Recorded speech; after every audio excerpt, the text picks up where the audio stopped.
Donald Trump Jr. asked Russian lawyer for info on Clinton Foundation. Donald Trump Jr. asked the Russian lawyer at the June 2016 Trump Tower meeting whether she had evidence of illegal donations to the Clinton Foundation. The lawyer told the Senate Judiciary Committee in answers to written questions obtained exclusively by NBC News. The lawyer, Natalia Veselnitskaya, told the committee that she didn't have any such evidence, and that she believes Trump misunderstood the nature of the meeting after receiving emails from a music promoter promising incriminating information on Hillary Clinton, Donald Trump's Democratic opponent. Once it became apparent that she did not have meaningful information about Clinton, Trump seemed to lose interest, Veselnitskaya said, and the meeting petered out. Today, I understand why it took place to begin with and why it ended so quickly with a feeling of mutual disappointment and time wasted, Veselnitskaya wrote. The answer lies in the roguish letters of Mr. Goldstone. She was referring to Rob Goldstone, a music promoter who worked for the Agalarov family.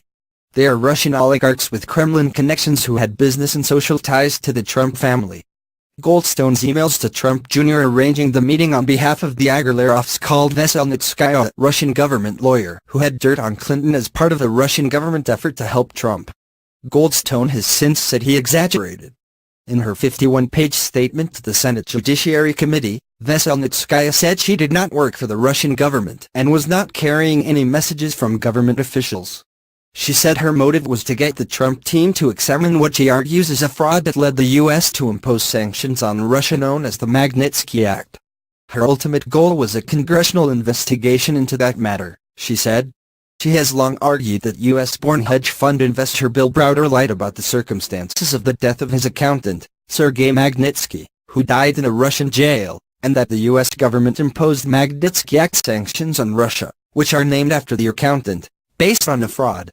Browder and American officials dismissed that allegation, calling it part of a Russian disinformation campaign.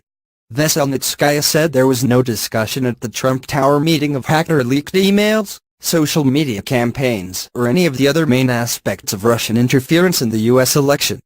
Previously, she told NBC News she had raised the issue of potential questionable contributions to Clinton's campaign by Americans accused in Russia of tax evasion.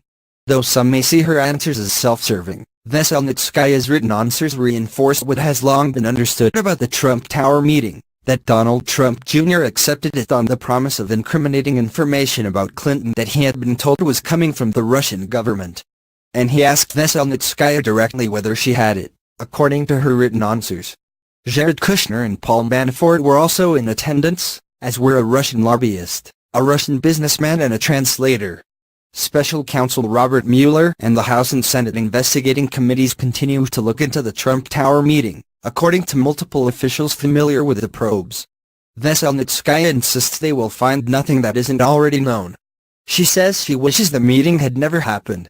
Now that I know the kind of apocalyptic Hollywood scenario that a private conversation between a lawyer and a businessman can be turned into, I very much regret that the desire to bring the truth to the Congress has thrown the U.S. President's family, as well as Mrs. Clinton,